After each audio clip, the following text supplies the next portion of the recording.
Good evening and welcome to Alan's Italy. This show, number 129, will focus on a day that we spent around Tuscany with very close friends of ours. As you know from watching previous shows, that I just love traveling around Tuscany, going to amazing, charming small towns. And I also love, of course, our friends. Probably more than, the actual traveling around is the experience of being with the friends that we've made over the years. In this case, we're going to be focusing on Lydia and Sabrina, Giulio and Sabrina's son, Simone.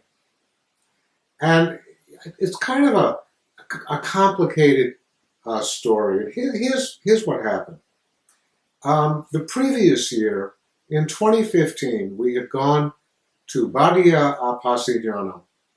And the purpose of that visit was just to go to another charming town. But when we got there with Lydia and Sabrina and Giulio, we realized that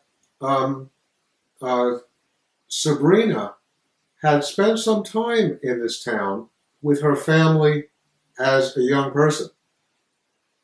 So the very first part of this show, after I finish the introduction, is going to be an interview that I did with Sabrina, mostly. Giulio is also in it.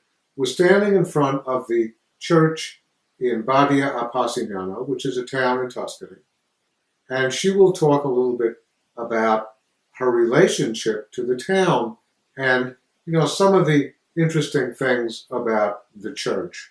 One of them was the fact that there is a painting by my favorite artist, and that is Domenico Ghirlandaio.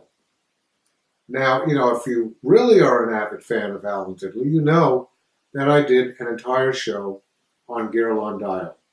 And I focused on the art that he has in various locations in the city of Florence.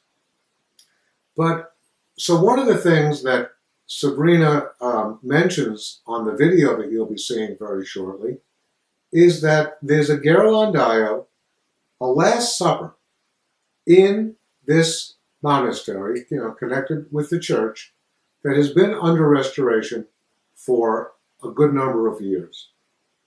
And it is not being shown to the public. So I said, gee, that's, kind of too bad, because I know of two Last Suppers that were done by Ghirlandaio, so this would be really a nice thing. So that's one of the things that happened, was that Sabrina set up an appointment when we came back in May of 2016 to see the newly unveiled, after 10 years of restoration, Ghirlandaio's third Last Supper. So that's the first part of the day. So what we'll have then is the video interview with Sabrina and Giulio, followed by the story of the Ghirlandaio, culminating in actually seeing that. The next part of it was that we all decided that we were going to travel a little bit around Tuscany. They decided to take me to a place that I had never been to and never even heard of, a town by the name of San Donato, which turned out to be an incredibly charming town, as you will see, and that will be the next part of that. And finally, the real reason why we were spending the afternoon with Giulio, Sabrina, and their son, Simone, was because Giulio was going to be cooking us a lunch at their house in San Casciano. So, the final part of this is to travel to San Casciano and to tell you about this incredible lunch that Giulio cooked for us. Giulio is a chef at the very famous hotel Westin Excelsior, which is on Piazza Ognissanti in Florence. So that's going to be the focus of the show. It's going to have a couple of different parts, and it should be very interesting because it shows you, first of all, a very, very little known painting by Ghirlandaio, my favorite artist, and then it will take you to a really beautiful and charming town.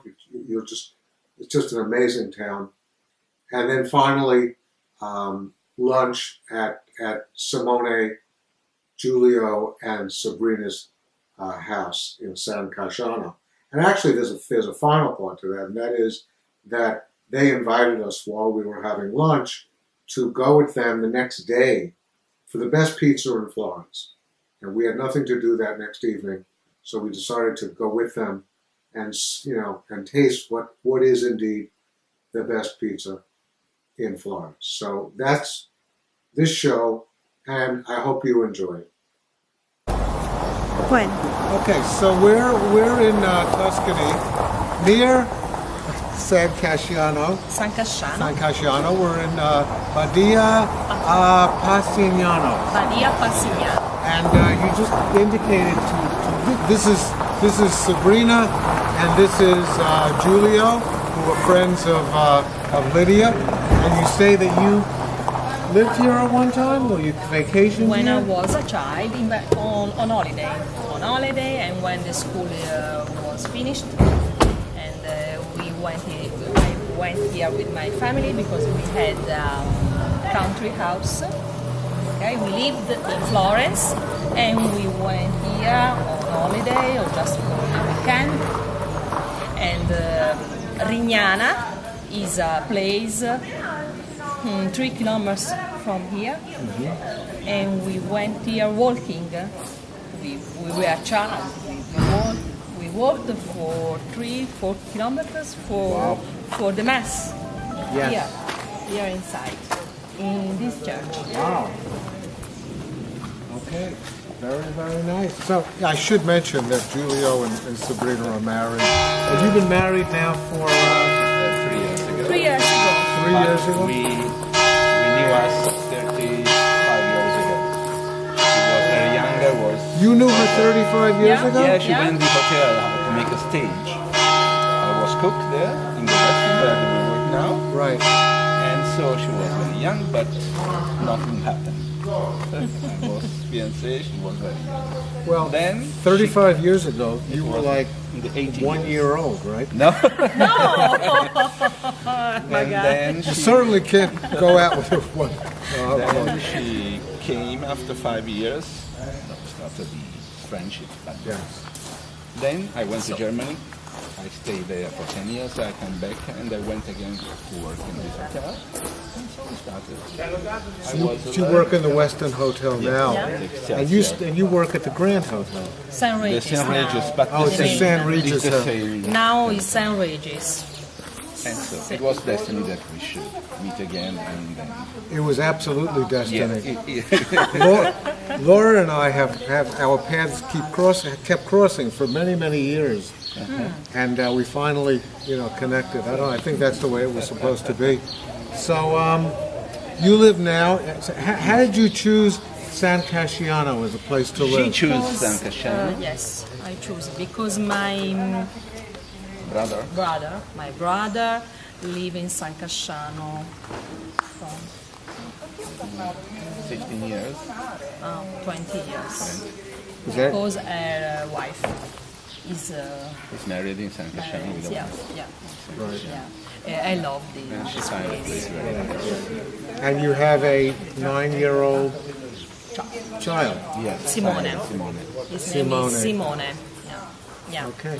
And we work in Florence, but San Casciano is 20 minutes. 20 minutes Yes. drive. Yes. And and you used to come to this church. Come? You used to.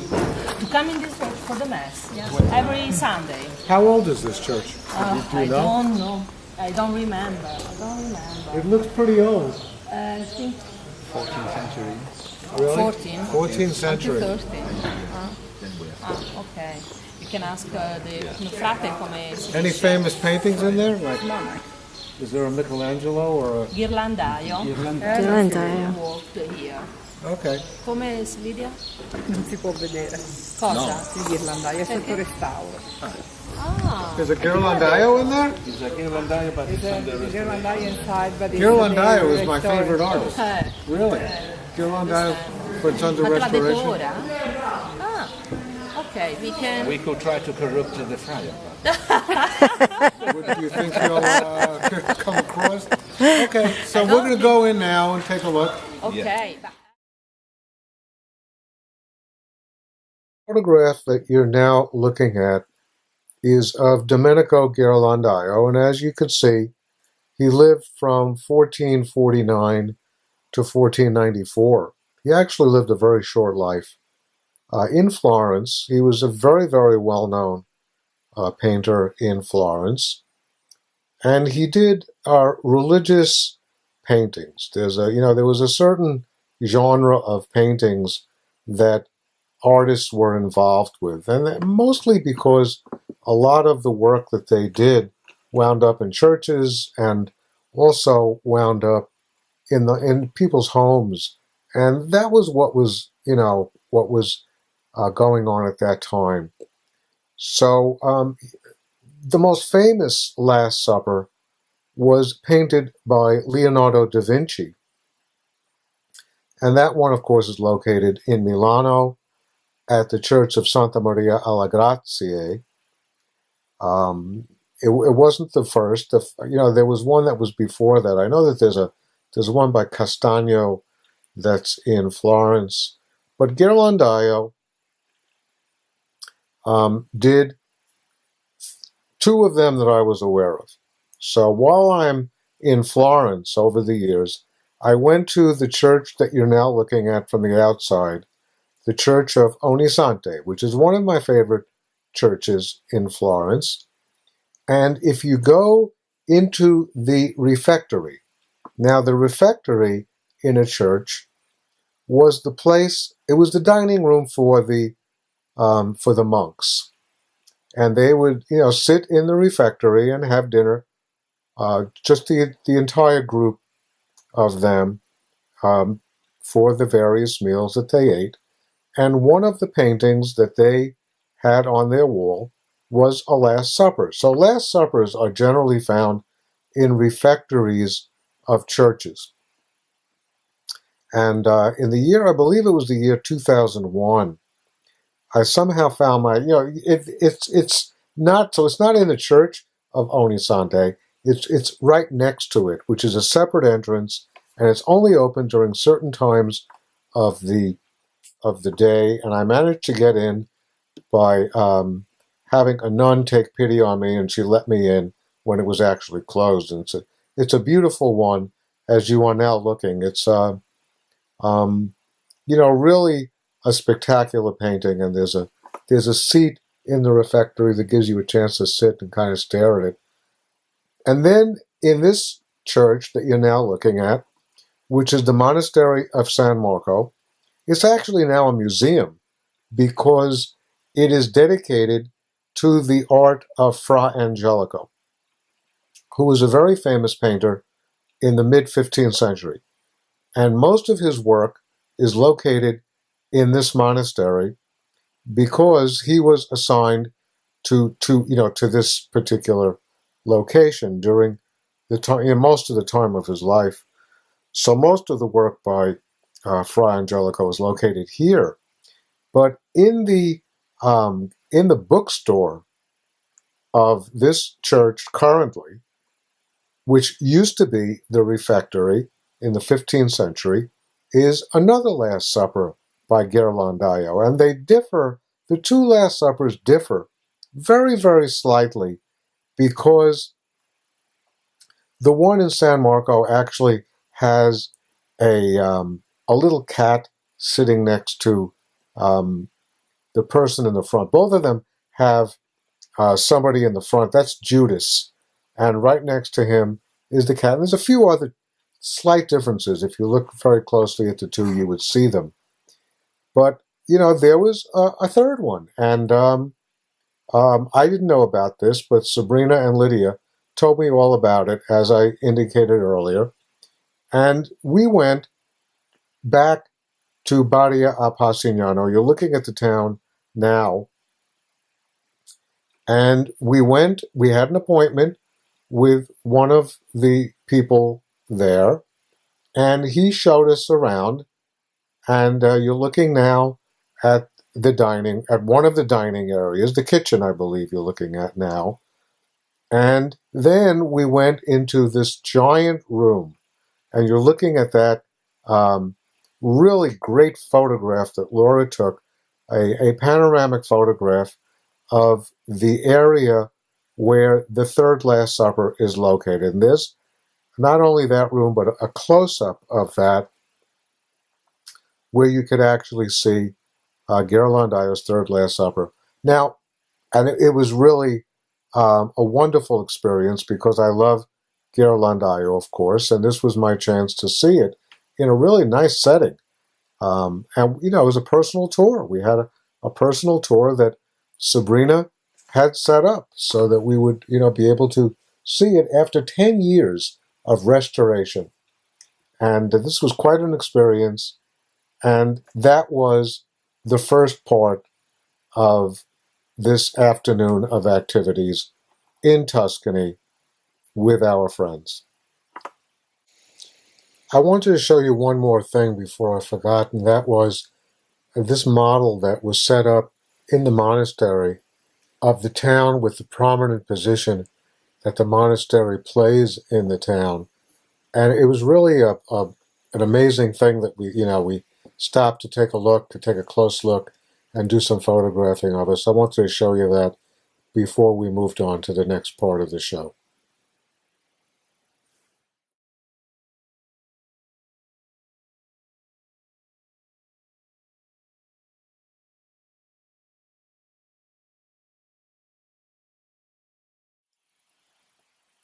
This photo is a photo of the map of the area in Tuscany between Siena and Florence. And this is the area known as the Chianti region. And you could see that the town of San Donato is a very short distance from Badia a Passignano, and both of them are a very short distance from San Casciano, where Sabrina and Giulio and Simone live. So this was kind of a short trip for them, and you see where Florence is located as well, and it's not very far from Florence, and Siena is right there at the bottom. This is a close up of that region, and it indicates a 13-minute trip from Badia a Passignano to San Donato. So I didn't even realize that. And now we're driving through the countryside on the way to the town, and of course the countryside is pretty beautiful. But the earliest record of San Donato was from the 10th century. The walls itself are from the 12th century. So I'm going to just give you a little history of the town while you're looking at the really extraordinary photos of this really, amazing little village.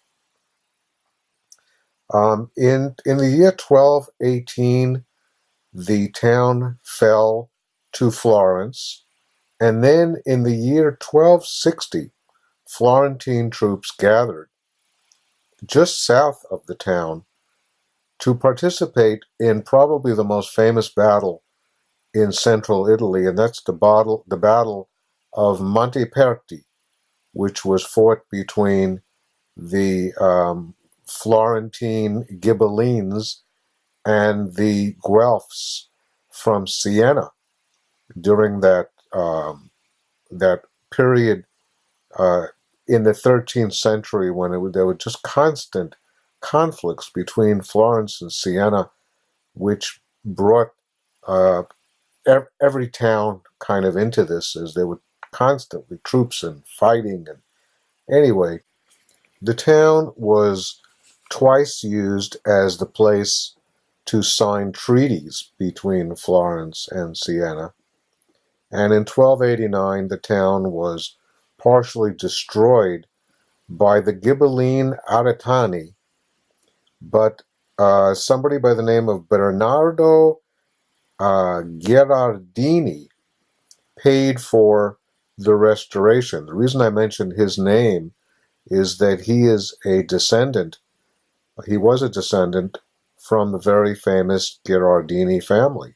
So they have plenty of money, and he was generous enough to help the town to rebuild. I looked on the internet, and the town is now advertised as having a hotel, and there's like a lot of it's a beautiful town to spend time, and obviously, it is a vacation destination for people. The Palazzo Malaspino, located on the Piazza Malaspino, had a museum that we went into and saw a contemporary art exhibition. Most of the exhibition was in the piazza itself, and you're looking now at some of the photos of the very interesting things that we saw. There's a church outside of the town, you're looking at that photo right now, that we did not go to. It was a church that in the 10th century was constructed outside the walls, and over the years has had some fairly famous Florentine artists who came there to do work. Namely, there's a baptismal font that was created by Giovanni della Robbia in the year 1513, and also a crucifix by Taddeo Gaddi. There's a museum which we also did not go to called the Emilio Ferrari Museum, which shows old tools and implements. And I looked at, you're looking at that picture now, and it's, quite an interesting looking place. But, one of the disadvantages I had in this particular situation was that, we were taken to a town that I had no way of knowing where we were being taken. So I had no way of, kind of doing research and coming up with some information beforehand. So, you can't have everything. And we were certainly unbelievably grateful to have been shown around the area by our friends. So I have no objection to being taken to towns and doing the research after the fact, but it would have been nice if I had just, some kind of a knowledge of it. But this is a beautiful Tuscan town, as I indicated earlier, on the fringes of the Chianti region, on the road between Siena and Florence. And so by early afternoon, we had been to Badia a Passignano to see the Ghirlandaio painting. We had been to San Donato to walk around an absolutely charming town, beautiful town. And then we headed back to San Casciano. And you're now looking at some photos of the town. And it just so happens there was some sort of a festival or an event occurring. So there were a lot of people in the streets, and it was very exciting. There was a lot of activity and a very vibrant town. And, we spoke to a few people, and then back to the apartment of Sabrina and Giulio. And Giulio cooked this incredible meal for us. And, you see Giulio in the kitchen cooking. You see one of the dishes that he cooked for us. It was an amazing meal. It had many courses. It went on for hours. It was really, we felt as though we were in the warm embrace of our own family. And, it's, to me, it's the epitome of what it's like spending time in Italy with friends who treat you as if you are indeed family. So it was really a wonderful experience. And we would, we thank them, and we would like to once again, dedicate this particular show to Giulio, Sabrina, and Simone, and of course Lydia for driving us all over that region of Tuscany. It was a wonderful morning and afternoon, and planned this whole thing. It's great. And while we were eating lunch, they mentioned that there is great pizza at a place in Florence. And we usually eat our pizza at the La Grotta del Lio, which is on the street where the hotel is located, Via della Scala.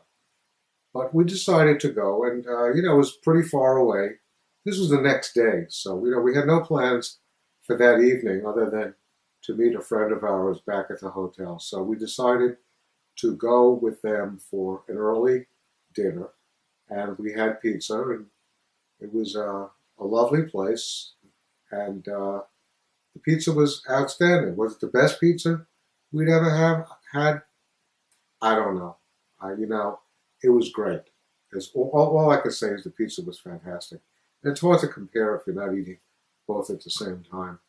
But it was the end of really a perfect full day and then an evening with such wonderful people. So again, thank you to them.